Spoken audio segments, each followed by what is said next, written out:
Oh no, never mind. It's fine. Hello, everyone.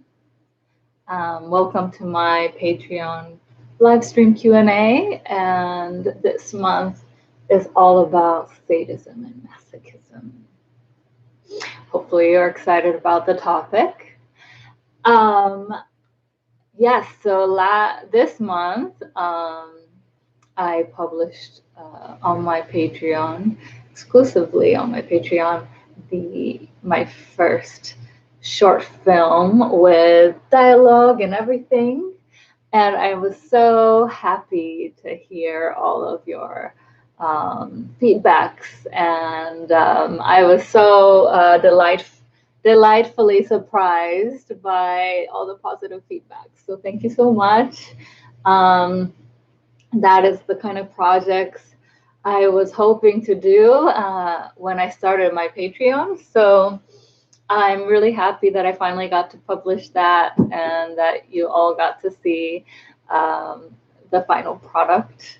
And unfortunately, due to COVID, due to the COVID pandemic and all the lockdown, I had to postpone the production of the other two shorts that I wrote.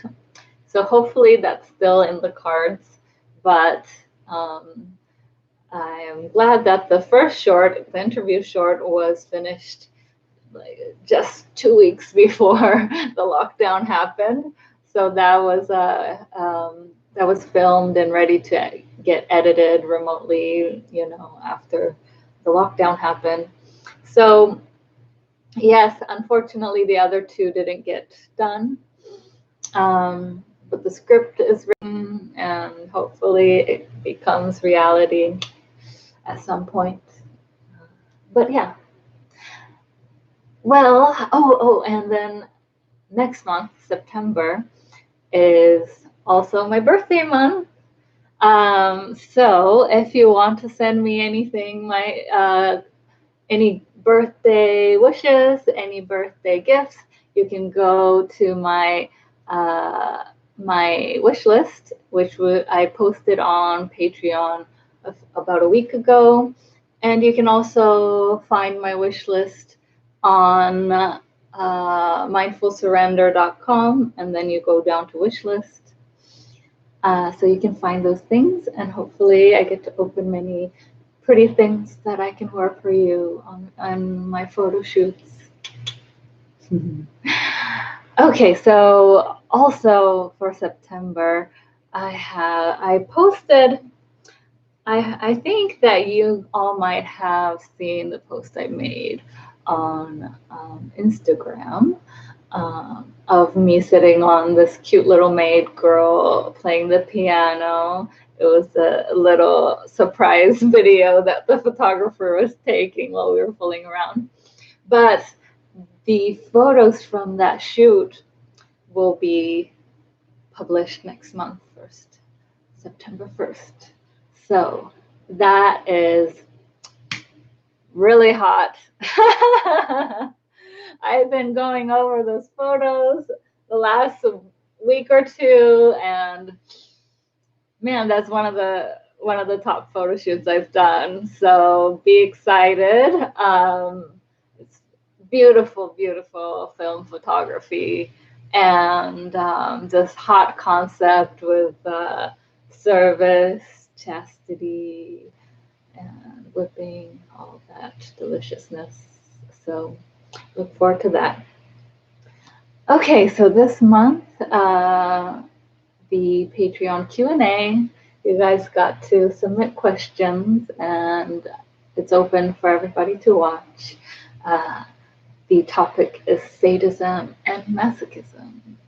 So the first question I got was, what are sadism and masochism? That is something, it's a fair question.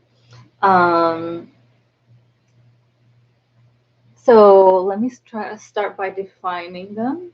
Sadism is the sexual gratification of inflicting physical pain or humiliation to another person. And masochism is the receiving end of that. So the sexual gratification of being subjected to physical pain or humiliation.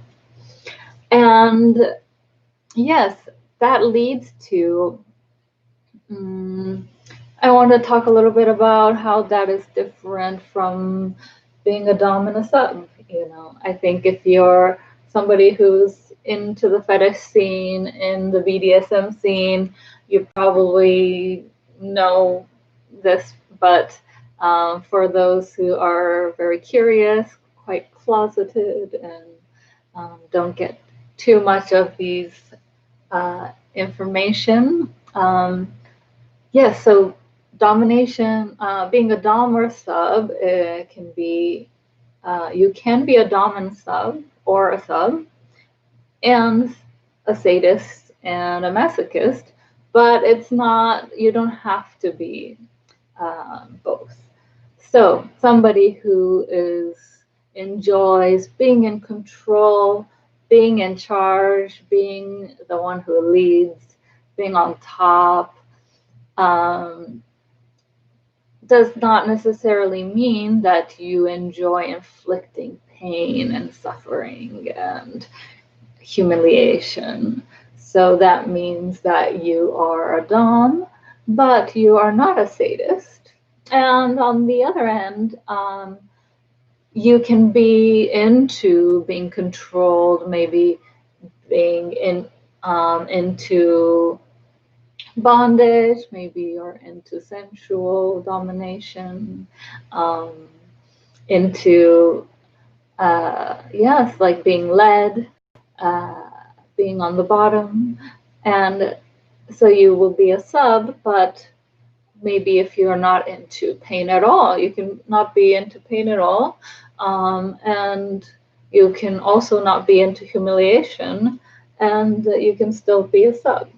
So it doesn't have to be either. And also, you can be a sadist or a masochist without being a dominant or submissive either, which is also interesting. So you can be a total slut for pain. You just want somebody to beat you up, and you get super turned on by that. You get a nice rush of, like this endorphin high from getting a lot of physical pain. Yet you can you don't want nothing to do with being ordered around and being controlled. So, that then you will be a masochist who is not submissive. And there is a word for that in the kink world, in the kink scene, and they are called SAMs, which stands for smart ass masochist. And those refer to masochists or have no, shard of submission, and they will try to, trigger you. Maybe they'll just egg you on. Maybe they'll trying to, provoke you to get really beaten hard. So they're not being submissive at all, obviously, but they want to get the pain. Obviously, you can be masochistic and not submissive without being smart about it, being a smart ass about it, and be respectful and finding somebody to do some pain play. But those are some maybe terms that you might not be familiar with. Maybe you are. But a little background. That was a good question. So that was some definition of sadism and masochism. Okay. The next question: do you practice sadism in your sex life? And what point do you become uncomfortable with a person's masochism? Or is there a point where you become uncomfortable with a person's masochism? Very interesting question. Yes, I do I do incorporate some aspect of sadomasochism in my play, in my personal life. I say I am more exploring my inner sadism much later, more recently in life, surprisingly to many people, since I have been a professional dominatrix for, number of years now.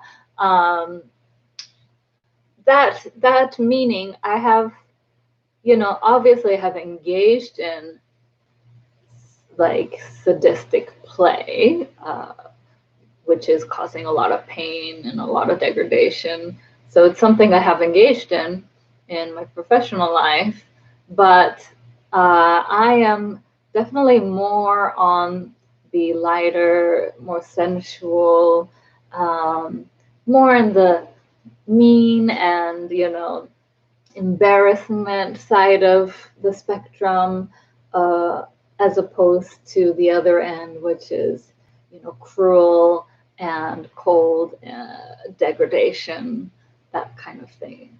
So in my personal life, I engage in a lot more of the sensual but mean, playfully mean type of play. And yeah, and it was more recently where, I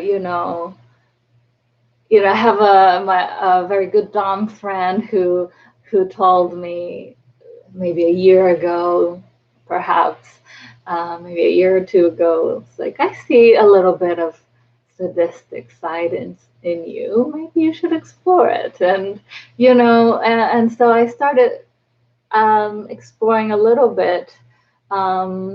I say more with, once I met a partner that I was able to, trust myself with, I think that a lot of people think of BDSM and trust as this submissive trusting the Dom. We talk think a lot about the submissive trusting the Dom, and making sure that the Dom has the skill to play safely, that they're going to respect any boundaries, and not going to engage in anything that is going to be harmful, things like that.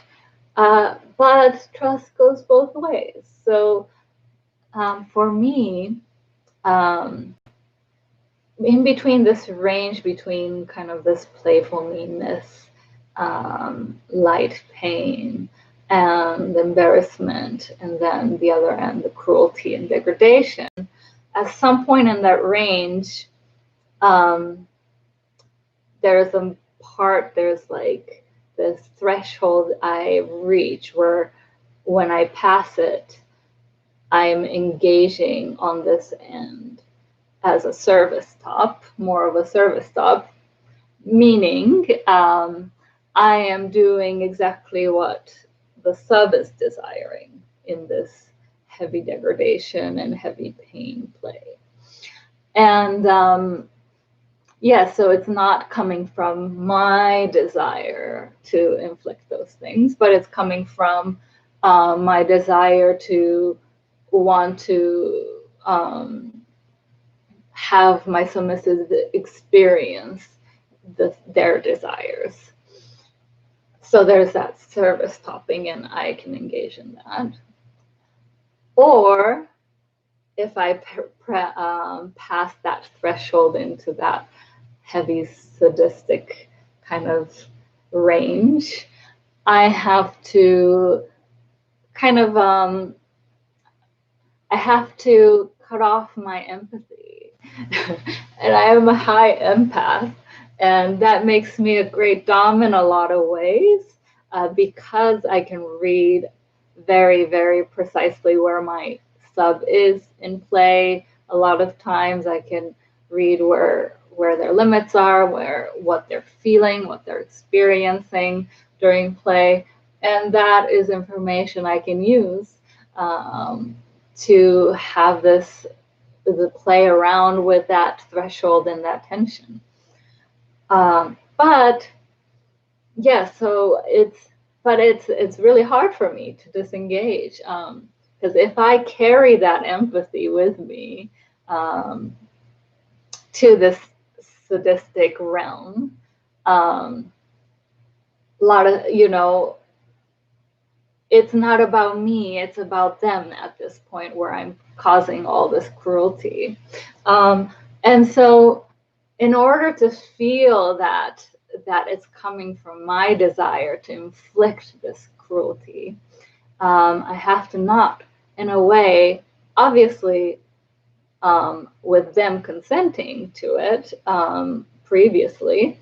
There's a difference between them consenting to something as like a realm of things I could do, and me choosing all the things I want to do within that consented range, versus it's specifically what the sub wants, and I'm doing it for them. So that's service topping, right?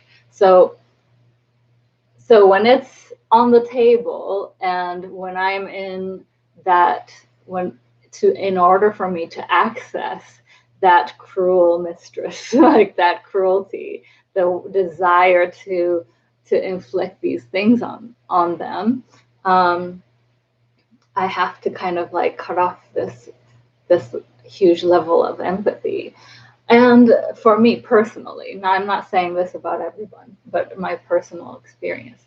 And I think that's why I've been hesitant to explore this side of me until much more recently, because I never really saw myself as a cruel person. I've always saw myself as, this more flirtatious femme fatale that is like a something I love to inhabit. I love being teasing. I love being playfully mean. This kind of things. And so I'm happy to really play that. I feel very in my own skin in this range of play. I feel like myself. It's how I pictured always. I wanted to be, and so that is very much my identity. But because I never really saw myself as this cruel person who disregards the other person's feeling and inflicting a lot of pain and degradation. Yes, I feel very out of control in a sense to inhabit this space. It makes me feel like I'm not in control of my emotions, and if I unleash it, and I'm sure a lot of people have part of them that is sadistic, and if I unleash it, I'm going to kind of lose control of my emotions, and which I have, and it's not a bad thing to kind of have this moment. Like BDSM is all about controlled chaos, right? You're making these parameters and this playground with boundaries, and you let go and see what happens inside of that, right? And so so I think, to me, exploring this side to let go of how and see how cruel I could truly be if I didn't care about the person, in the moment of, okay, and that suspended disbelief in that moment. I'm not putting their desires up front, and it's about me and how far I want to take this cruelty. It's a vulnerable place. It's not something I'm used to. It's not something I'm comfortable with entirely. And I put it off for many years to explore that side. And so, yes, more in the last year, I started exploring this because I met somebody that I felt that I could be vulnerable to, and I can trust that I can that they have a part in them that they desire, that this is something they're into. So it's on the table, first of all, and and that and that when I do unleash myself and my cruelty, that that they're not going to look at me as like, who is this psychopathic, terrible human being, right? So there's that fear in a way, and therefore that vulnerability, that and because I haven't really come to terms with seeing myself looking like that, to behaving like that. But it's been a very interesting journey. I've been doing it like in a smaller dose, just having small moments within play where I let go and really unleash some pain and like cruelty within play. And it is very powerful and very cathartic, definitely, for the both of us, for the sub and me, both. And it's very, very emotional and very, very, yes, it's a very powerful feeling to have that trust, right? That there is somebody there where I can unleash these things on them, and that they still are there for me. They're there to take it, they're there to take it. So it's a very intimate, yes, very intimate and powerful thing. So that's something that I've explored more recently and continue to explore probably. Yeah, but I think that's my personal journey in sadism. But I'm sure it's different for different people. Some people are, perhaps they love the idea of a cruel and cold goddess. They love the idea of that character, and that they enjoy inhabiting, and they enjoy that being part of their identity, and it comes easy to them. But yeah, there's different journeys, I think, and coming to terms with all these things. Yeah. Next question. Okay. Do you think masochists are afraid of pain like everyone else, and they just push through that fear to reach sexual satisfaction? I think it depends on how the dom builds the pain, I think. So if you want to take a lot of pain, you want to slowly amp it up, right? You want to warm up. And yes, like if it's impact play, really from small, slower and more mild pain, gradually amping it up to harder pain. And the sub tends to be able to take more pain and for longer periods. So if you're maybe used to playing with a dom that has that play style, then perhaps it's not as intimidating, because it really, it has that flow. It's a gradual thing, and you're mentally prepared for it, warmed up for it. But perhaps if it's, more in the style of sudden, unexpected kind of pain, then, that kind of fear, fight or flight response will be triggered. So, that kind of, maybe you're playing different types of power play, and then this is a sudden, more sharper and hard pain without much warming up. Then maybe that sub will be more conditioned to be, when they start playing, they might be conditioned to have that hyper alertness and that little bit of that fear anticipation to the pain.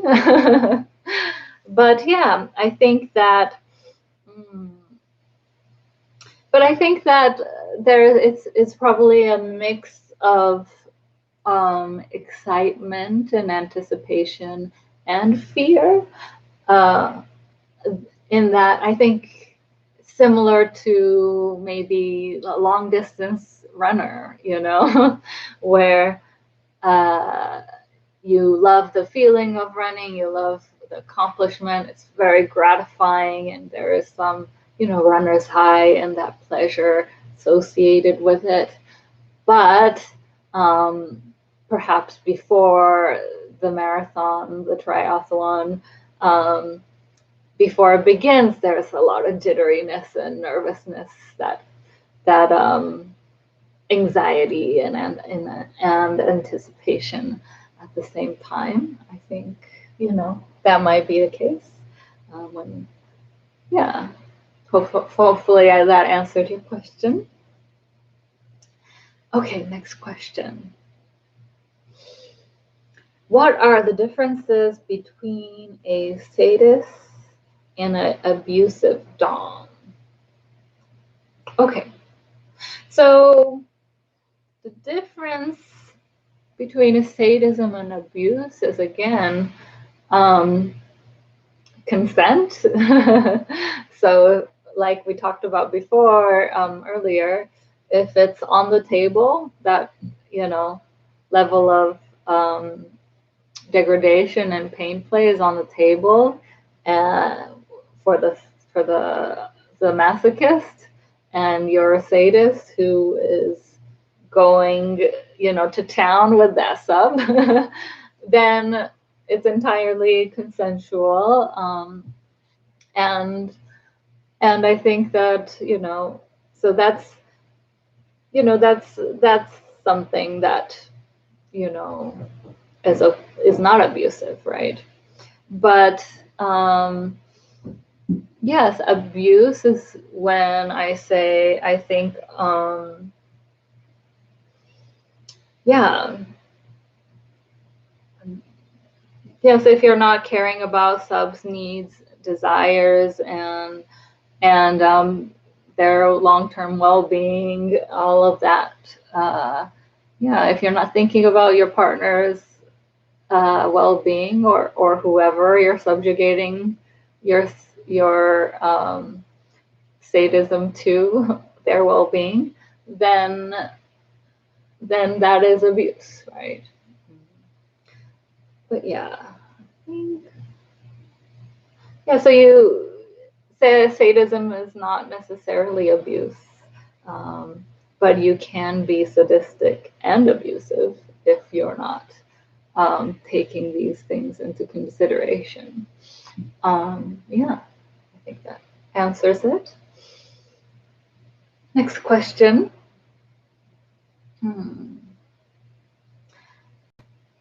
How can you tell when a masochistic sub has a healthy or unhealthy relationship with their sexual desires? So it's kind of the flip side of that previous question. So being abusive is you know, is the unhealthy way. If you're unhealthily engaging in your sadism, then that is abusive. You know, but on the other end, so for a sub, what kind of way of engaging in their, not a sub, potentially not a sub, a masochist, sorry. I explained how it can be different, and I'm using it both interchangeably right now. So how can you tell if a masochistic sub, okay, that was the question, has a unhealthy or healthy or unhealthy relationship with their sexual desires? I say if they there's two ways I think you can engage in your masochism or submission.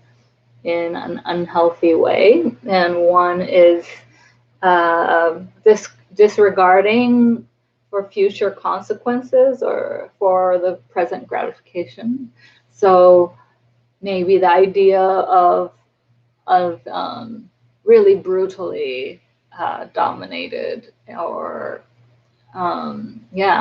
is very attractive to you. Maybe in the moment you're feeling so high and so excitable and so turned on that you just want to take a lot, that perhaps can have permanent damage, physically, mentally, have negative consequences, all of these things long term afterwards. And then that could be unhealthy potentially. The second way it could be unhealthy is if you're using it as an avoidance mechanism. So there's a lot of, the dopamine rush, right? Submission and is like a dopamine rush. And if you're using it to avoid, facing things that you need to do in your life to get your life together, if you're using it as an avoidance mechanism, if you're using looking for a dom and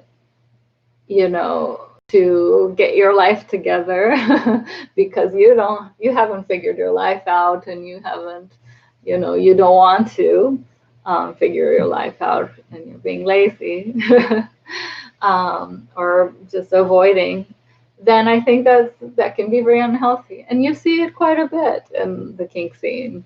But both subs who are using their submission as an excuse to enable their unhealthy habits, and just looking for a dom to kind of rescue them and figure their life out for them.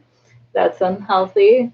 And you also see doms who are just being assholes or abusive, and using the label of dom as an excuse for enabling their poor behavior. So that's something you do see a lot in the kink scene. If you're trying to explore it, that's something that you want to be aware of. Okay. Last question. Do you believe that all kinks are related to past experiences? No, I don't believe so. I definitely, there's combinations of genetic factors that can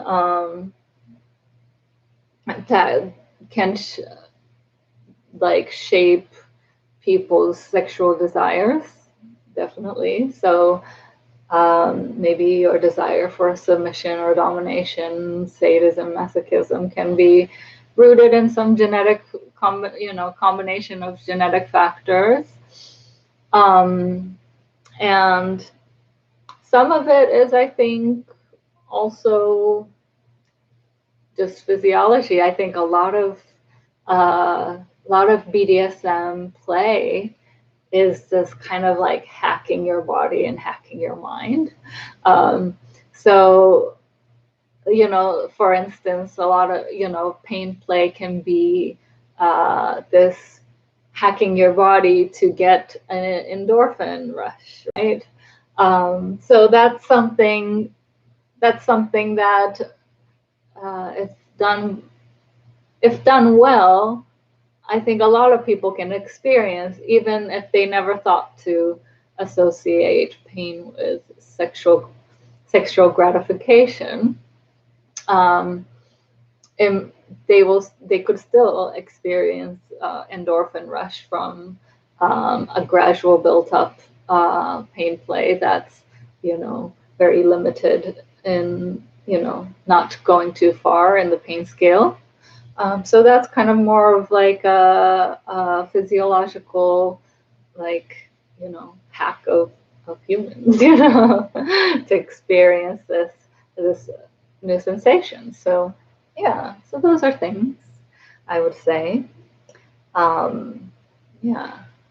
So that was the last question. So I will be ending the live stream here. Again, come back, make sure you come back on to Patreon on September 1st.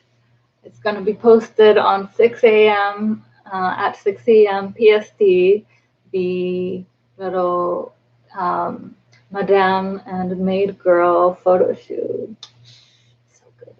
And my birthday wish list, again, is on mindfulsurrender.com under wish list. And I will see you guys again on my live stream in 1 month. Bye.